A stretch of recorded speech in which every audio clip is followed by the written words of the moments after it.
morning, everybody, and welcome to another Sunday morning vlog. Good morning, friends. October is waning, but boy, we have a good one for you today. Let me tell you something. It got cold here in Las Vegas. It was in the 40s overnight. Oh my goodness. I can actually wear my vest again, and I'm telling you, I love this time of year better than any other time. We do love jacket weather in Las Vegas. Go figure. So, we are not on the strip today. We went to a locals casino called Suncoast. One of our absolute favorites out there in beautiful Summerlin, Nevada. And we are going to interview an up-and-coming comic. We are. His name is Todd Royce. Stick around to the end because you won't want to miss Todd. All right, get ready, my friends, because this adventure starts right now. Standing on the corner watching all the girls go by? Not likely. Standing on the corner in Winslow, Arizona? Nope. Actually, we're standing on the corner of Alta and Rampart in Summerlin, Nevada. And this, my friends, is the Suncoast.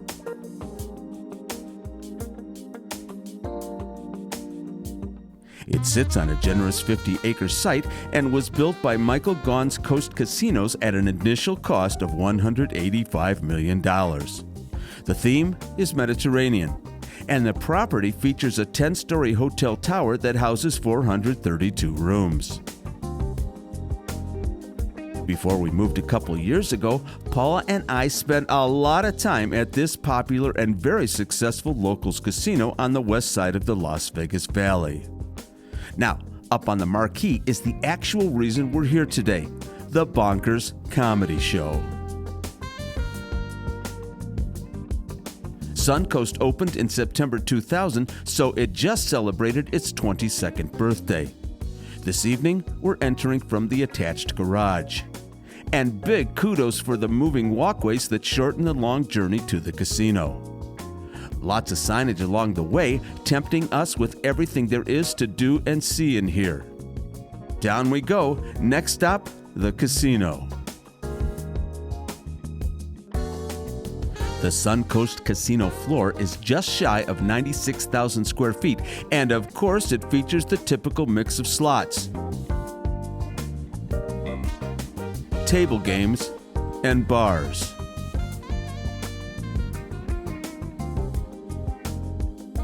Now here's a fun fact. Suncoast was among the very first in Las Vegas to install coinless slot machines. When it opened, 96% of the slots were coin-free. Nowadays, of course, that's the norm everywhere. Back in 2004, Boyd Gaming acquired the Coast properties, including this one. If you stop by the rewards desk, you can pick up a Boyd loyalty card. And here's a promo for the comedy show we'll be attending tonight. Across the back of the casino is the sportsbook with seating for 150. Lots of big screen TVs and great promotions. The Race and Sports Lounge has lots of room for watching the game or socializing with your golf buddies. And there is a long wraparound bar here as well. In total, more TV screens than you can count. For dinner, we are going to enjoy an old favorite, 9090 Bar and Grill. 9090 is named for the Suncoast property address, 9090 Alta Drive. This 5,000 square foot gastropub opened in 2018 and quickly became a local's favorite. You can choose the bar,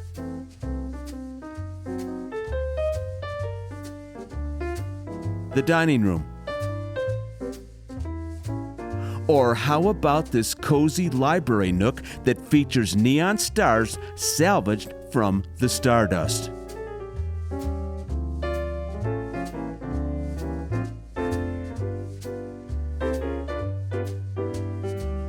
We also spotted an outdoor patio where you can watch the world go by while you dine. The 9090 menu is a mix of mainstream pub favorites, plus a few unique options as well. Paula chose one of those, the Stardust Chicken, while I, of course, opted for the Filet Mignon.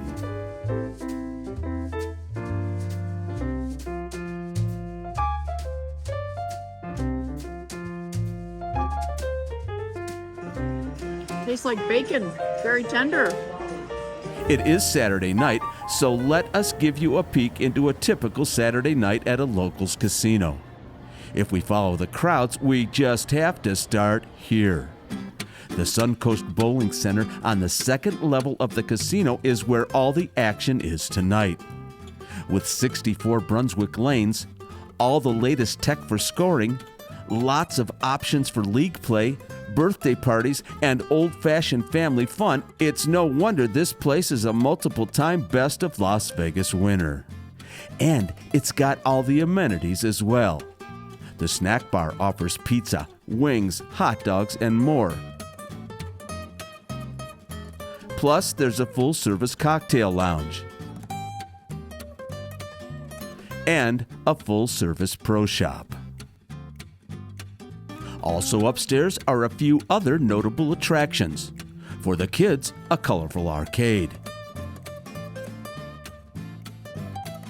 And for the grown-ups, a quiet slot area.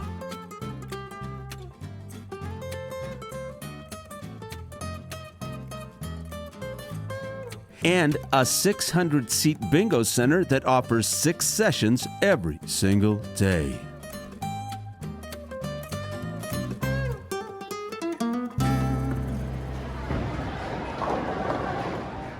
All right, let's head back down to casino level and take note of a few points of interest down here. Hotel registration is on the south side of the building, and there's a little lounge area with some welcome seating just in front of it. Outside that bank of doors is the valet and drop-off area, which is literally steps away from where you'll check in.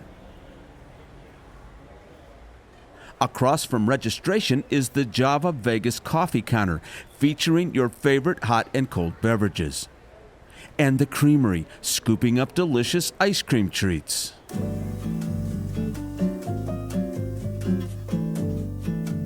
The gift shops at Coast Properties are always a cut above, and this one is no exception. And get this, we have found that their prices on liquors and wines compare favorably with our local liquor stores.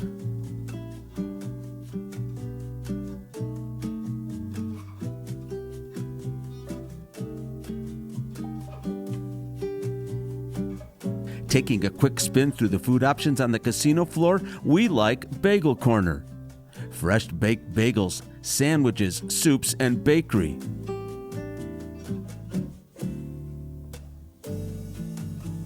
And sharing the space on the other side, there's a Subway, doing a brisk business on this Saturday evening.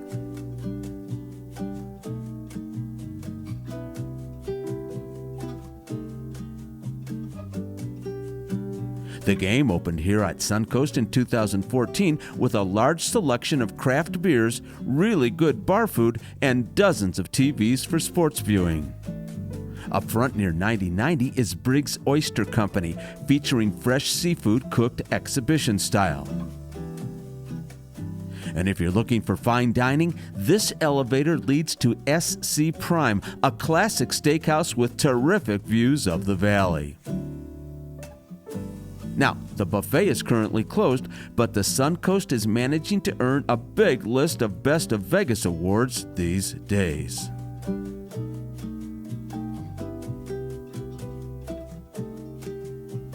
We may have saved the most notable, or at least the most popular restaurant, for last. We just had to stop back a few days later to capture the exterior shots of the building, so since we're here, let's head on into the casino one more time for a look-see at Dupar's.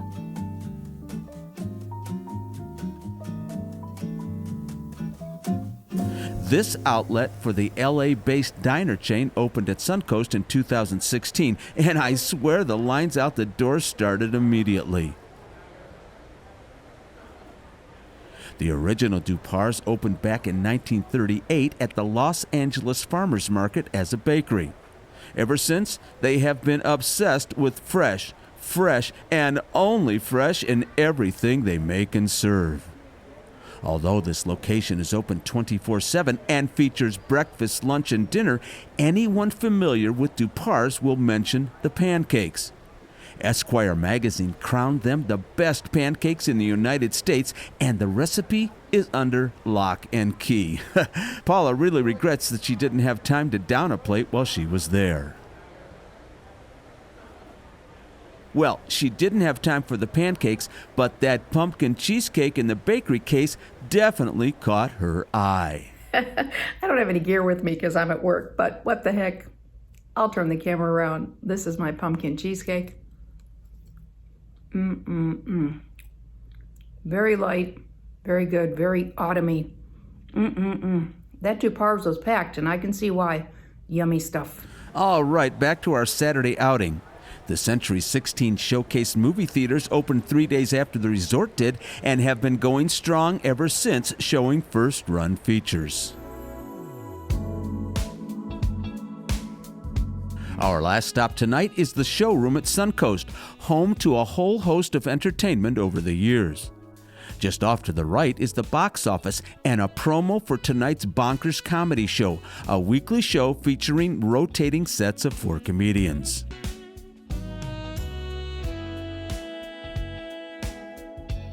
Paul and I just picked up our comp tickets courtesy of stand-up comic Todd Royce, and we decided to patronize the showroom bar for a cocktail before we headed in. Got myself the best scotch I could find, which is Johnny Walker Black. The selection is not huge, but it's still very good. Waiting for the show to start. There's going to be 4 comedians. Very excited for this. We haven't been to a comedy club in a million years. Inside, the 500-seat showroom is set up like old-time Vegas showrooms with table seating. No filming was allowed during the performance, of course, but we did snap a pic of Todd on stage. And of course, we met up after the show to thank Todd for the invitation and to meet his lovely wife, Rachel. Todd was kind enough to meet us a few days later at the Palazzo for an impromptu interview. Well, hello, friends. Welcome to, we're down in a little corner of the Palazzo, and we are interviewing Todd Royce. Todd invited us to come see his show at the Suncoast last weekend. We are so proud and pleased that you watch our channel. We're very honored by that. Oh, it's such a, honestly, I've been such a fan for well over a year. If not, I mean, just every Sunday. It's like, we wake up and I'm like, all right, let's go watch Dale and Paula. Thank you so much. And I need to say, welcome to Las Vegas. You've been here about a month, right? About a month, yeah. As of 3 days ago. So what brought you here? Comedy. Luckily, both my wife and I both love this city. We've always loved vacationing here, and we've talked about moving here. And then things have kind of gone well in my comedy career, so we're like, we should move to a city where it makes more sense, and Vegas is perfect for it. We have comedy clubs galore, and you are knocking down the door on many of them already, are you not? Yeah, quite a few so far. I've been able to do different clubs on the Strip. I did the LA Comedy Club at the Strap, which is a great club. Laugh Factory, which is another great club. They're all great clubs. At the Trop, right? At the Tropicana, yep. Okay.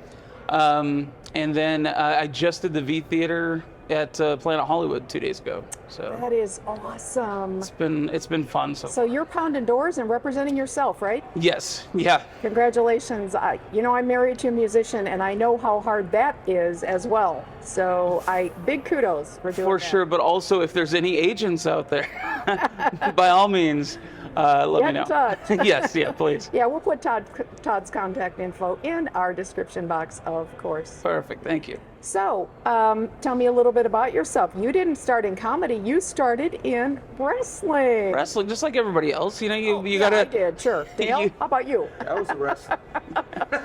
You go through that period where you're in masks and latex and yeah, did I say latex? Spandex is what I meant to say. That was weird. No, I'm kidding. Yeah, so I was a wrestler for 19 years. 19 years? You must have started super young. No, I started when I was 20. I'm a spry 44-year-old man. Well, you have a baby face. Well, I'm a health nut. But yeah, I did. All Elite Wrestling, AEW, yes? Yeah, well, no, I never made it there. But, okay. Or WWE or anything like that. But I did a lot of wrestling throughout the West Coast, Western Canada, down in the Carolinas and Tennessee for a while, and it was nice because it's like I've had two real passions in my life. One was pro wrestling, and one was comedy. And I tried comedy when I was 19, tried to do it, chickened out, stage fright, left. And then about a year later, I wound up getting into wrestling training. And then I kept doing that. And then the stage fright went away, obviously. Well, yeah, of course it does, because you are performing out exactly there in the ring. You absolutely are. It's storytelling. It's storytelling much like comedy. A lot of times it's reading the crowd, just like comedy. So there's a lot of improv. A lot of improv, yeah. And then, so I finally just said, you know what, I got to try stand-up. And then, because I'd always, throughout the entire time that I wrestled, I kept wanting to try stand-up, but I kept remembering how freaked out I got. And failure and whatever. Yeah. And then I finally tried it, and things really went well. And now I'm dedicated to stand-up and haven't thought about going back to wrestling once. So tell me about your social media world. You are a TikTok million views kind of a guy. You've got a big YouTube following. Tell me. Yeah, well, so that is all part of the the pandemic. I couldn't perform anymore, and I'm sure Dale for sure understands this, but going from performing a lot to like not, if you have a period where you're not performing, pandemic couldn't do it. So I was just kind of going stir crazy. So I started creating stuff on TikTok, and something wound up catching on. And next thing I know, just thousands and thousands and then hundreds of thousands. And people started paying more attention to that.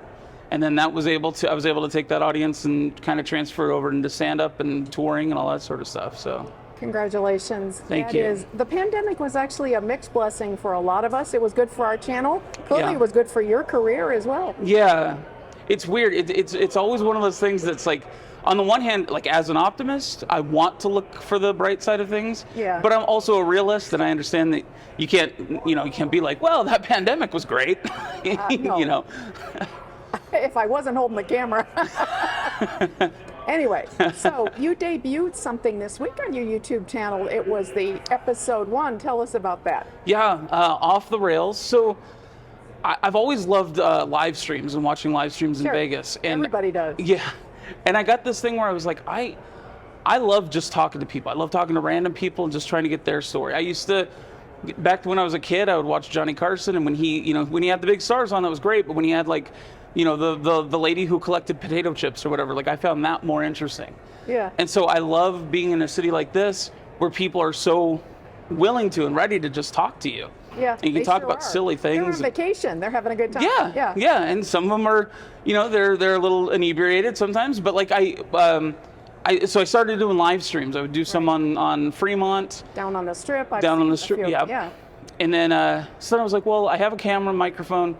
I can't live stream with that, but I can set it up and just get like a whole collection. Random interviews. Yeah. Well, I think it was fun. I watched it, but you did say something that piqued my interest. Link Promenade booted you out. They did, yes. And I get it, because I've seen people live stream on there. I think if I was live streaming, it would have been fine. Probably. Yeah, but I had like a 6-foot tripod and the microphone and a light on it and all that sort of stuff. Yeah, exactly. But I will say this, though. The security was really, really cool. They came up. I asked them if we could have an extra minute. They said, sure. And then one of them just kind of hung out to make sure I was actually going to do it. Right. And when I was leaving, he thanked me for being so cool. And I was like, no, thank you. I mean, it was pretty cool, though.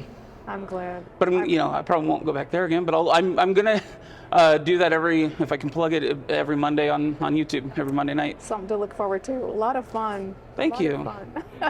Well, congratulations, Todd, on all your amazing success. And we're going to send everybody to all your channels, all your social media, so that they can come see you. Here in town. You have some California dates, don't you? Yeah. So starting in February, I'm going to be hitting the road a lot. Now I'm hoping to do a lot in Vegas before that, but it's a little bit rolling. But I have in February, I'm doing Dallas, Austin, Los Angeles, Phoenix, and San Diego so far. March, I've got Seattle and some areas up in Washington, and I'm talking to people in Washington, D.C., Pittsburgh, Philadelphia, Chicago, and New York. So all of that's going to be on my website as soon as it's all booked. Wow. So viewers, listen up. If you want to go see Todd, he might be coming to you. Hope so. Awesome. Thank you so much, buddy, for your time. We enjoyed your show at the Suncoast so much. Congratulations on your success. Thank you so much. Thank you for being so gracious and let me on your show. This is so awesome. Well, you stay in touch with us, okay? I don't know why I did that.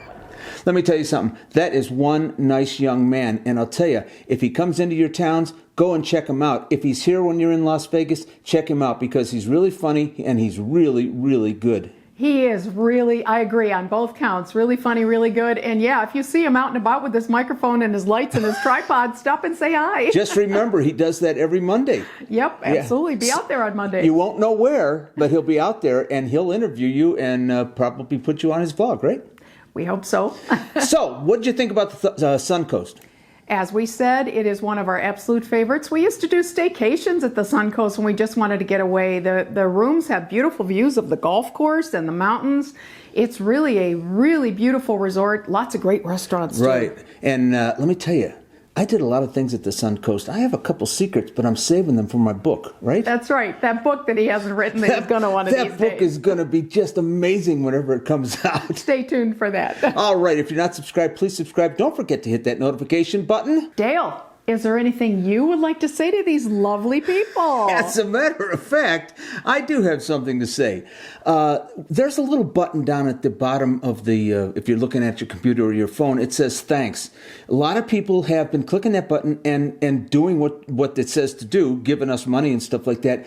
But we never knew how to find the people that were doing it until I watched a YouTube video. Of all things. Yeah, and then I found out and I looked down and I go, oh my goodness, we missed a lot of people. And we feel so bad because that's a tip for us. It's a couple dollars or sometimes more than a couple dollars. Yeah. And we didn't acknowledge them. We are so sorry. I feel really bad. Yes, I'm very sorry for those of you who did give the money and we didn't acknowledge you at all. But we know how to do it now, so we won't have that problem anymore. We're going to be on top of it, we promise. All right, one more thing I want to say. Everybody's been asking about Scotchmas this year. Well, we're going to do an abbreviated version. Yes, and actually, we just made that decision last night. We're going to do 8 episodes of Scotchmas. We're going to do them on the Wednesday and Sunday all the way through December, and it's going to land on Christmas Day, the last one. Sounds good to me. I think it's going to be a little easier on us, and you guys won't have to tune in every day and see our faces. Yeah, but we still have some lovely things to taste, and we're looking forward to it. All right, my friends. Hope you had a good time. We'll see you next time. Bye-bye, Bye, everyone. everybody.